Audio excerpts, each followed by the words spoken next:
Nangaba kusibudde naye Mpologoma ganti ozadde omwana ozadde omwana muwala ganti ozadde omwana ogwali omusulu ogwali masira ogwali omusulu ogwali masira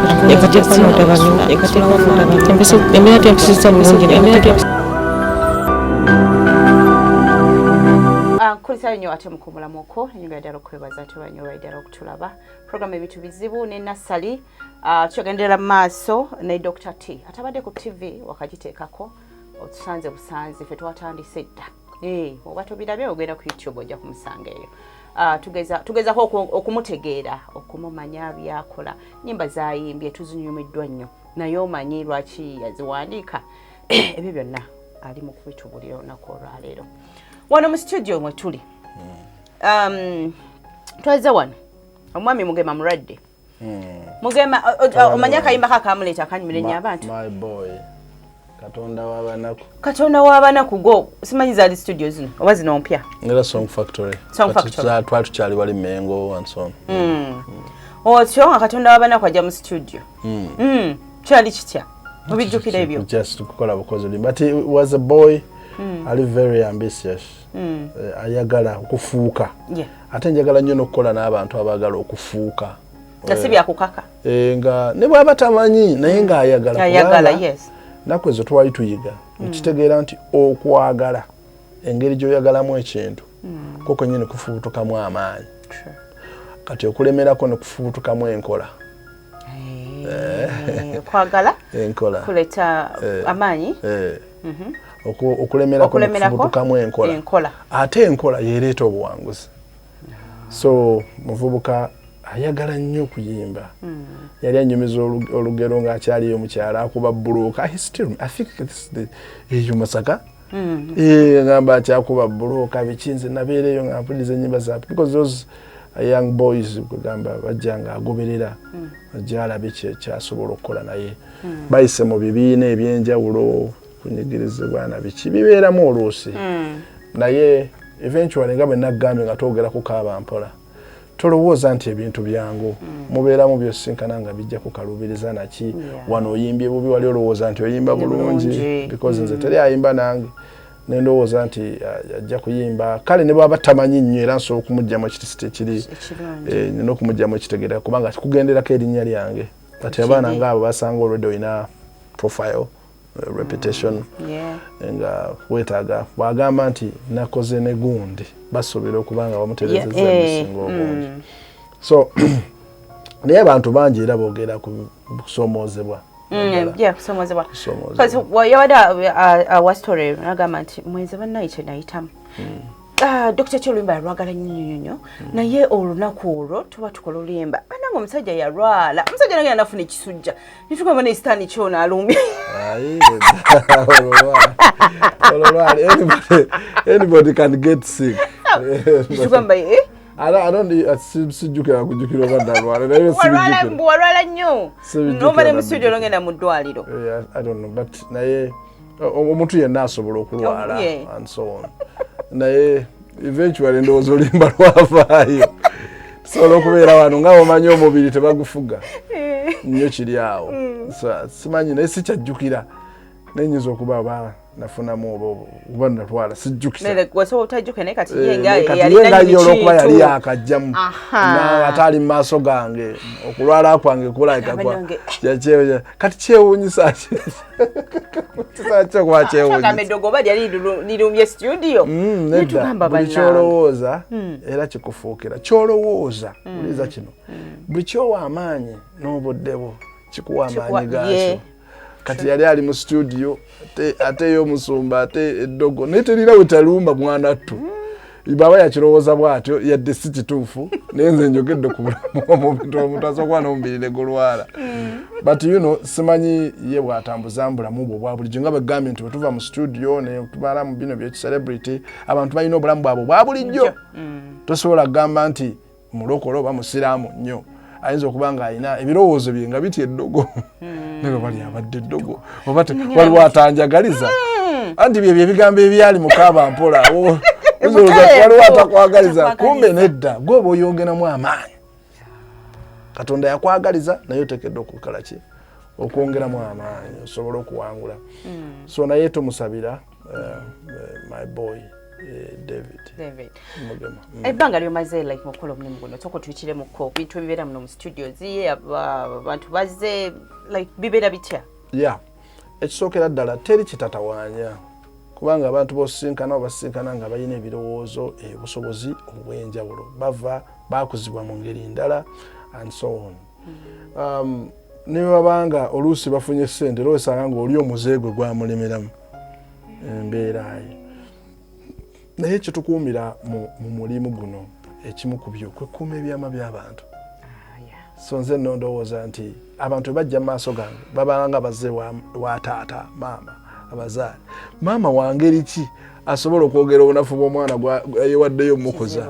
So abamu bajjanga ddoboozi talina, abamu najjanga alina bino bimutawaanya, abamu alina ekirwadde, abamu alina olutalo ne munne munnamu bamunyigiriza eri naga nange bakukyonkulira eri banjogajoga tebazi gundi andoga bamu mbasabira busabizi wano mu studio nga kale tusooke tusabe tweyongereyo nakedde ogenda okola ekintu akimukubye agudde eri. Yes, bibeeramu wano mubeeramu deliverance studio session yange ebeeramu deliverance ebeeramu counseling wegamba ebeeramu ebintu ebyenjawulo n'abantu abamu bambi obulamu bwabwe nsanyuka nga bafuuse ekintu ekirala lwa nsonga baawuliriza ebigambo ebyaddala ng'amaze oyimba oluyimba lwe naye n'obulamu bwo bwa bulijjo abakyala abasajja bavubuka genda okulaba mbe nga agamba nze kiwaŋŋamba nakigenderako sediaka ogenda okulanga atambula bulungi era abasinze okubeerawo nga tebagwa nga tebava ku mulembe beba abawuliriza ebigambo eby'ensonga ebyaddala nga tali ku stage nemugaa nti ebintu bibeera bwe biti I empower them okukola emirimu emirala kyenzize nga nkola emyaka 3 egiyise. So in life oyinza okuba nga ogenda kuba bulungi lwakuba oyina bootaasa. For example guno omulimu gwenkola nze siyimbye ennyimba nnyingi yadde ennyimbi naye ennyimba zensinza okukola kanyiŋŋambe nti ennyimba buli production gye baddemu oba okuwandiika 85% si zange z'abantu balala mbawandiikira mbaproducinga mbakolera ebintu ebyenjawulo. So kyetaagisa bw'obanga gwe weeremeredde osobola okuba nga watondebwa nga olina okusevinga abalala naawe okusobola okubeerawo ne bakufuukira security. Dr. Tiwanise ennyimba nnyingi. Luyimba kiroga nti bannange ebiseera nawandiikiramu luno oluyimba. Manyi wali ekintu kyokola nawe n'owulyanga olwosho nange gye nkola ninga mu butuufu eno yo. At least esinze ku ndala.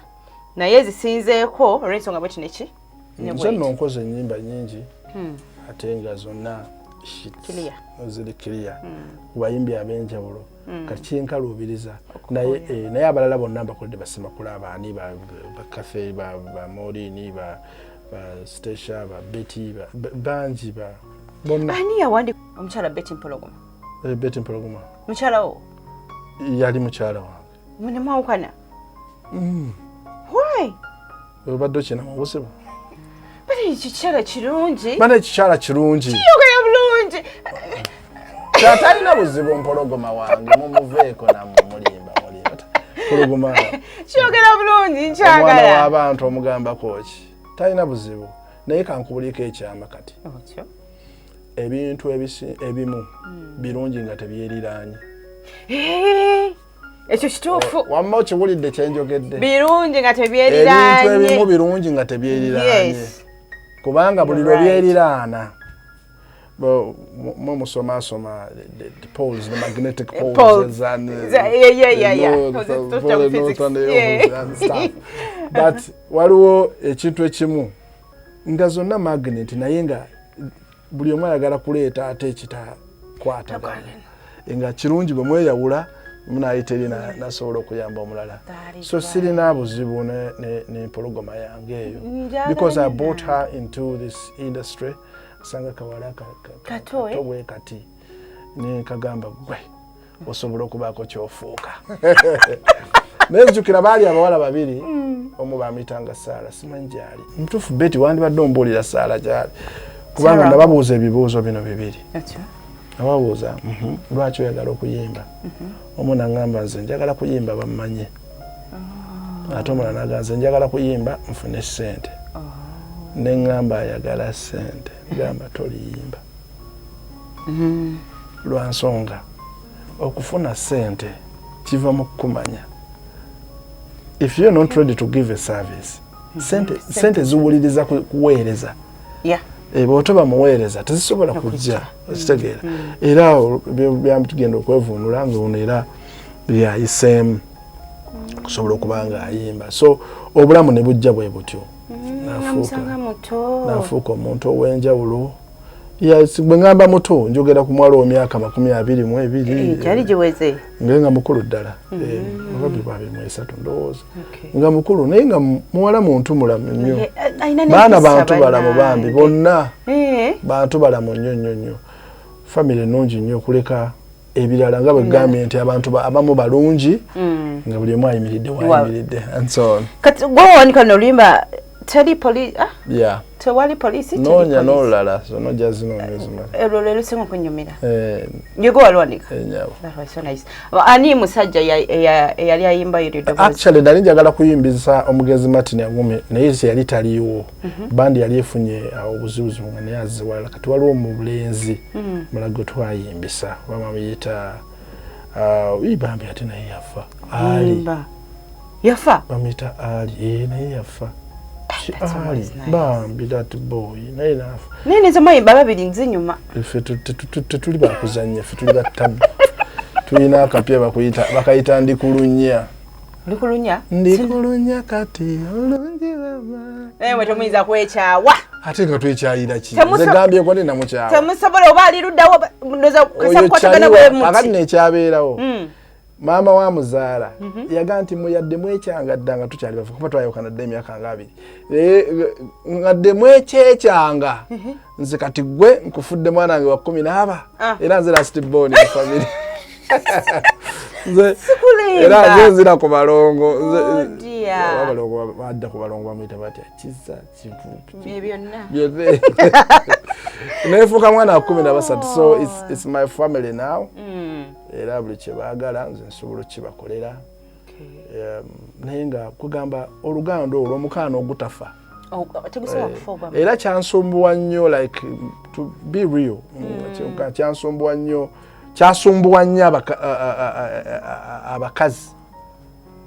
Nga balowooza abakale kangambe ku mukazi gwe nakimusumbwa okamala bw'oba n'omukazi kimusumbwa ng'alowooza nti Betty Mpologoma akyali mukazi wo ate okitegeera ate balaba muyimba nsoo nga n'obabuzaabuza naye era n'abakazi abakibasumbaga nti oba wooli temusobola kwekyawa Dr. Tinze nkubuulira but tuli bakyali bulungi nnyo ate mwagaliza ebulamu bulungi omulabi ng'ajja paka n'omugenzi Katolo bwa mwoyo tuteekawo ekintu ekyenjawulo bannaye kisoboka ate tebunnakeerewa otandika naye okukakana ng'okoze ekirungi ekintu ekyenjawulo. Mu kuwandika kuno waliwo oluyimba ng'oluguza omuntu osooka kulutunuulira nti luno luyinza okukola nduteeka ku ssente bwe ziti oba olwo ssente zokka nti zo ziri fixed. Dr. T waba wanise oluyimba lwa ssente bwe ziti. Katonda talina kyatonda n'agamba nti si kya mugaso. Ekirabo tosooka kyekkererezaamu nti buli ekikufulumamu kifulumye ng'omanyi nti kigenda kugasa. So sirina luyimba lwempa maanyi matono nti oba kubanga tekiriiko nti oba nduwadde already nga sita oba nga atandika. Bwe mba nkuwa oluyimba nkuwanga njagala lukusitule lukujje ku ddaala erimu lukutwale ku ddala. So buli ekifubutuka mu nze mba njagala kutonda. Banjagala kubaako kyenkutondamu okuva ku ddaala eri oba wansi oba lyawago nkikuwa kyo neewaayo nzenna nkwewa nzenna. So engeri gye sirowooza nti musa engeri gye mpricingamu atandika tekinganda kubanga kyekimu kye mpricingamu naali waggulu.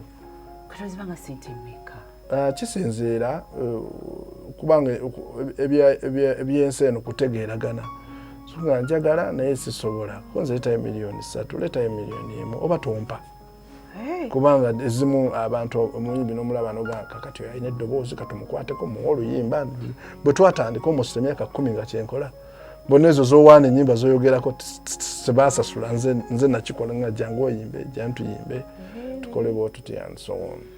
Abantu no bandi kusimye ngo kyaliwo. Nedda. Tutalinda simanyi bichi ekyo nakyo teweekooya nakyo. Abantu baba kusiima tebamala bagamba naye ekyomukisa kyennina ekinkuumye nga ndi positive okuviira ddala munda munze nkimanyi siweereza bantu. Empeera esinga okuba ey'omugaso eri mukono gwa Katonda wange yantonda bwanjagaliza ekirungi abajja kimpa gwe ne bwoba tonsiimye kyenva sirekaayo kukuwa ne bwoba wanyizizza jjo nziramu n'enkuwa kyekibi kubanga si gwe boosi wange. Oli nze nkolera oli obeera okulaba nga kkubidde paasi endala omutima ntegujja kuluma tegujja kuluma gwe kasita okitegeera nti omusajja gw'olina oli just steward omukuumirako Katonda tebijja kulumya mutwe oba taggulidde kiteeteeyi gwe tendereza Katonda linda ogenda okulaba yamukwata kanti naga aba aliye mu kibuga enjeera akomyewo n'ebiteeteeyi Katonda aba akikoze mu butuufu. So kinyamba okubeera nga ndi nsigala obwongo bwange bulamu era nga ndi open noteerumya n'omulindirira yakole. Yes kubanga n'okutandika nze simanyi bwe byatandika kituufu kufiira ddala ku ntandikwa simanyi bwe nafuuka bino kati wabanga yannyamba nantuusa wano lwaki nnemera ku muntu weetaaga omuntu omu akusiime ate nga waliyo abantu biliyoni endala 7 zo zikwagala lwaki ofaafagana n'abantu abasatu bafe kugenda ensi Katonda agikuwadde. So abantu bagambire ddala nti ebintu bizibu naye nga toyina Katonda. Bwe ebintu bizibu weetaaga Katonda okuyamba kondoza ye statement of ebintu bizibu weetaaga Katonda okuyambako akuletera emikwano egigasa akuletera amagezi ebirowoozo ebirungi ku bulamu bwo kubanga ndisinkanya abantu abamu eyo mu kanisa ewaffe nga oluusi ayagala kwetta ebintu bimusobedde tuyina abaana abamu ogenda okulaba nga ayagala kwejjawo olw'okuba omuwala yamukyaye nga ye alaba oba omusajja yamukyaye alaba yenkomerero y'obulamu oba abazadde bamurijectinga oba kitaawe yamwegaana nsisinkanye cases ez'enjawulo. So ogambye wabeerako ebungereza lwaki wavaayo? No nga bwe nkugambye kati ngenda kikuteerako luli njogedde ku bantu human beings and the geographical way of life. Osobola okubanga abalala we bafunira we babeera successful ate kusiwulina okubeera successful.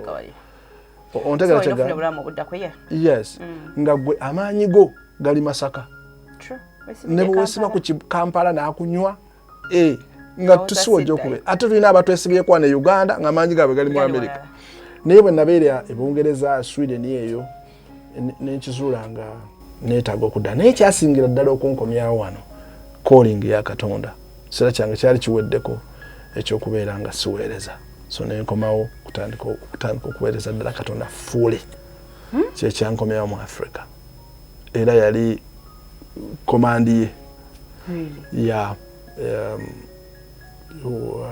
was that time when my pastor Professor Simeon Kayuwa yanoonya okumala emyezi nga 3 angamba akaseera ko kaweddeko by then nali nfuna ebirooto olesebwa bikyoyimidde mu bantu osaba nabo basabira and so on naye nga mbidduka ebintu ekwanze saagalira ddala bintu byakubeera mu kanisa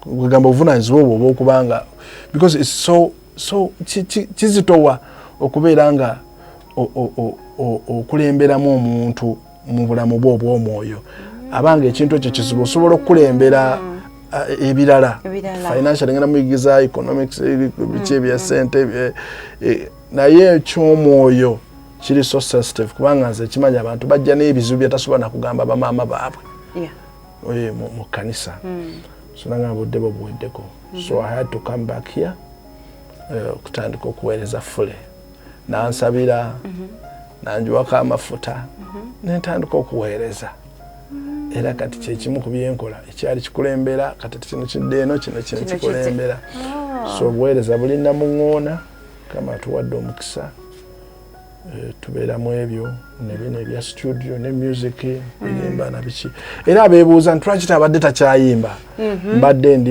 mu bintu ebyo lwaki takyafulumya nnyimba mpya mbadde ndi mu kunywezebwa mu mulimu guli ogw'olubeerera ogw'okuweereza Katonda naye kati mpulira nga ebisinga obungi nnywezeddwa okusobola okubikola kati ngenda fulumya album next month ngenda fulumya album natandika okufulumya ennyimba luyimba ku luyimba because ennaku zino album tosobola gifulumya mulundi gumu kati ngenda kutandika okufulumya luyimba ku luyimba so April ngenda kuba nga nfulumya music so abantu bakulindire because tugenda kuddamu mu kintu nnyo n'amaanyi beti olwedi tubadde tukola music y'omu omupya actually mbadde nkola naye ennyimba empya nga fast twakoze Ndikulunya and so on ezo ennyimba ez'emikolo na biki tubadde tuzikola kati naye nga nze omuntu mbadde sinnaddamu kufulumya like ennyimba tuziteekako amaanyi so ngenda kubanga nkikola nalabye tali poliisi bamuzeemu nani ne Chameleon yangamba baddemu oluyimba nga it's okay be ekintu okuba ekintu which is so okay omanyi bwe bakwataganya ate ne bafuna vibe endala and so on so nensanyuka because ekintu kyewawandiika emyaka 18 nakumanya omuntu najja kati Chameleon nange tubeko kikiteekamu but bamukwano nnyo ne Betty bamukwano nnyo Chameleon ne Betty so tekyewuunyisa basobodde okubaako kye bakola yeera nga bw'oli mu mulimu guno eno nga bwe tugambye nti tewali muntu atasobola kuyimba baana bangi bajja bapya waliwo abantu nga talina kwagamba ekintu akiyingira naye tafunye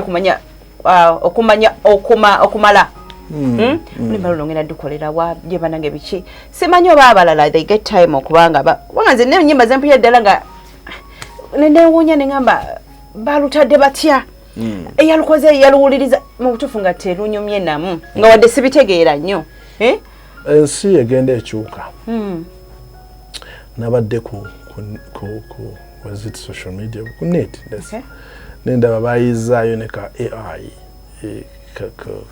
simanyi okwata nekakuwandikira oluyimba noyimbisa omuntu omulala kati abavubuka babimanyi abo abawala abo babimanyi nokwata eddoboozi lyono nolituuza mu luyimba lwa gundi so nawulyako babikayana ne alien skin simanyi n'omuvubuka omulala sinategeera bakakola naye ndowooza nja kinoonyerezaako nakyo nkirabe why ensi gyekomogenda mu maaso efuula ebintu okuba simple.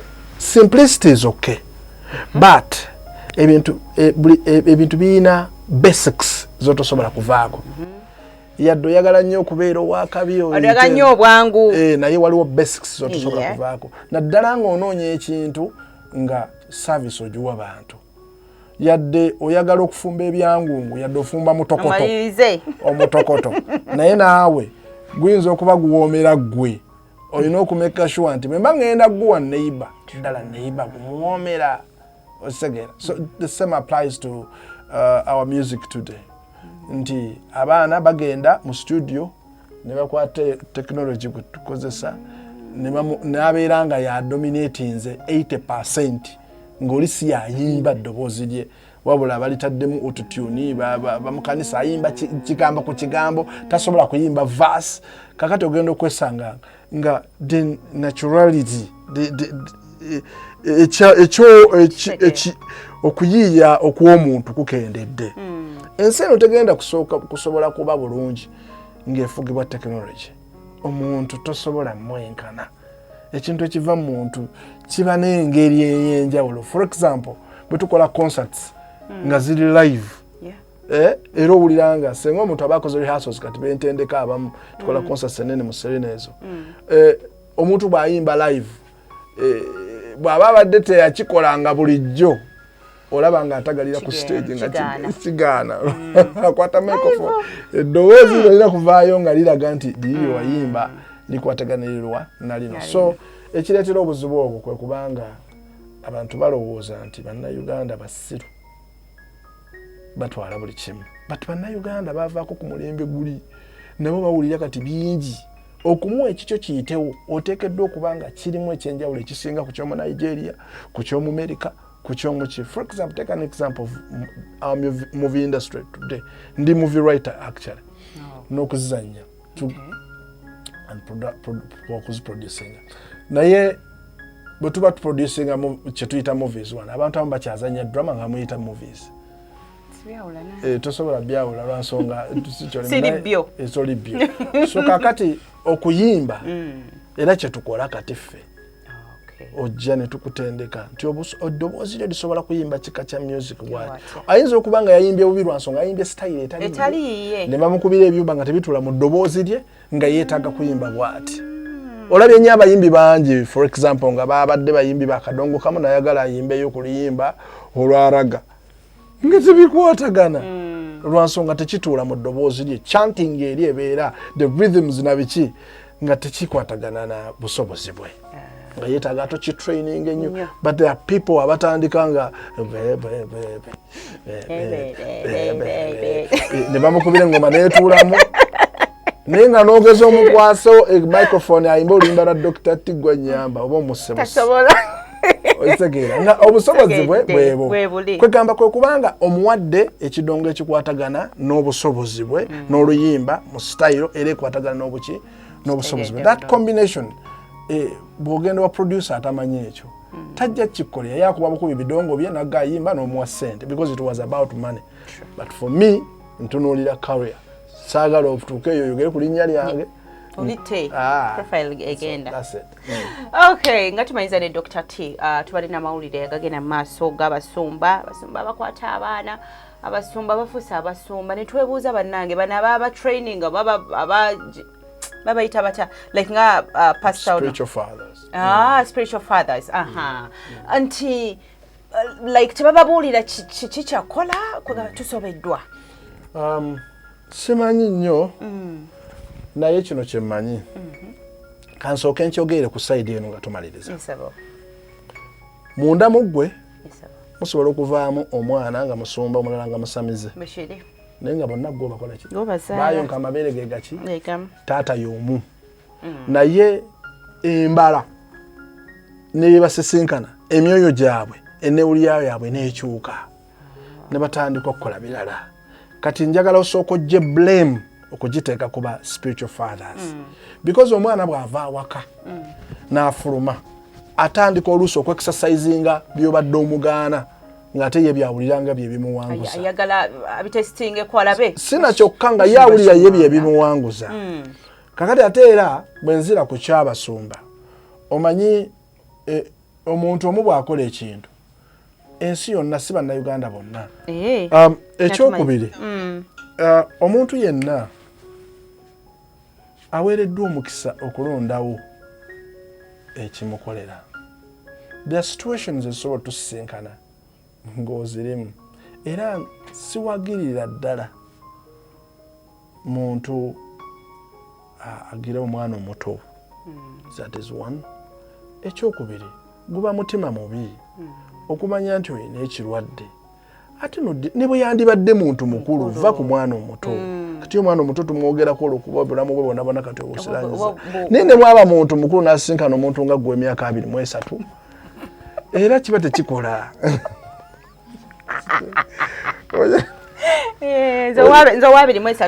Yangazaalo kiba tekikola okitegeera.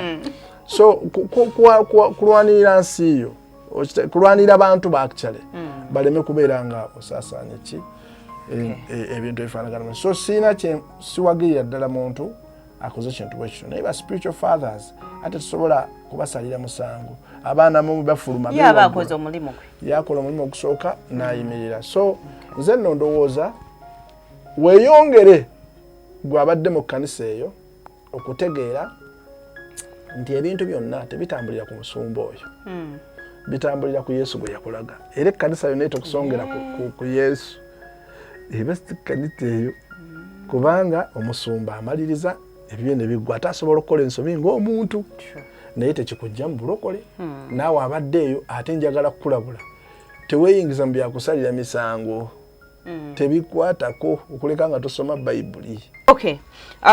Byowulidde bya Dr. T bananga bali makanisa tuwulirize like si musumba nabo bakola ensobi nga kinga abantu naye era tongere kivumirira mu abakola ki mu abakikola nze nasali byowulidde obiwulidde yoyo Dr. T byonna byobadde oyagala okumanya kansumye nti atuyisizzaamukko oba okitegeera bwe tuliba tumwagadde tunamweyongeza akawuka paati akaddako baagala nnyo Dr. TV maanyi muli bamaanyi nnyo Katonda abanjagalire mbasabidde omukisa mugende maaso n'obulamu teweerabira teriyo kyojja kusobola kukola kuleka Katonda akuyambe baliko birala kaba mpola mugambye akabe mpola. I like that song. Nasari the woman younger girl wenvi kale mbagala jibananga Nasari forever nangaba kusebudde naye Mpologoma ganti ozadde omwana ozadde omwana muwala era ganti ozadde omwana mulamu ogwali omusulu katiko masira ogwali omusulu katiko masira ekati